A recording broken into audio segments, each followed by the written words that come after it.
Қайырлы күн достар. Бүгін мен сіздерге скорингті телефон арқылы қалай біле аламыз. Скоринг дегеніміз не?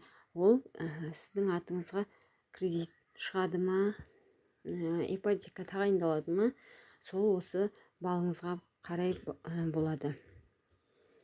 Ең бірінші бетте басқа қызметтер деген бөлімге барасыздар. Осы жерде МКБ деген ең бірінші тұрған бөлімге кіресіз. Бірінші рет кіріп тұрсаңыз рұқсат беру деп шығып тұрады. Мен жаңа рұқсат беріп қойғам. Енді осы жерде кредиттеу деген бар. Кредиттеу дегенде мына жерде скорбал деген бар. Бұл жерде кредиттер бойынша мәлімет деп солай білсеңіз болады. Скорбал дегенді көрсетіп жіберейін.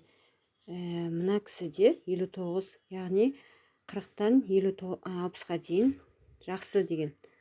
Орташа кредит қабілеттілік, ал 60-тан 80-ге дейін жақсы. Бұл кісінікі 59. Егер 40-тан аз болса, кредит шығару, ипотека шығару мүмкіндігі аз болады. Ең жақсы көрсеткіш 90 мен 100-дің аралығында.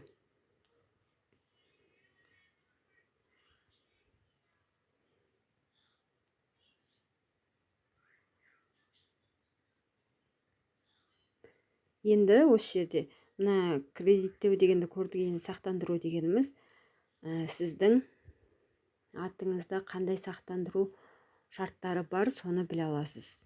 Сақтандыру шарты дегеніміз кез келген микрозайм немесе кредит алған кезде олардың сақтандыру сізге жазылған ба, қай күнге дейін жарамды, соның барлығы осы сақтандыру деген жерде бөлімде белгілі болады. Сақтандыру шарттары бойынша мәлімет, сақтандыру полисі, сақтандыру есебі. Сақтандыру есебі дегенді аласыз.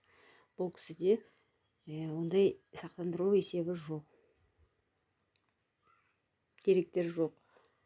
Егер сізде бар болса, сол жерден сақтандыру сол арқылы сақтандыру компанияларын біле аласыз. Келесі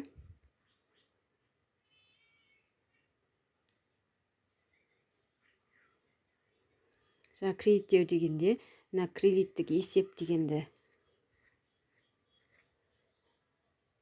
көрсеңіз, кәдімгі кредитный историяны осы жерден жүктеп алсаңыз болады.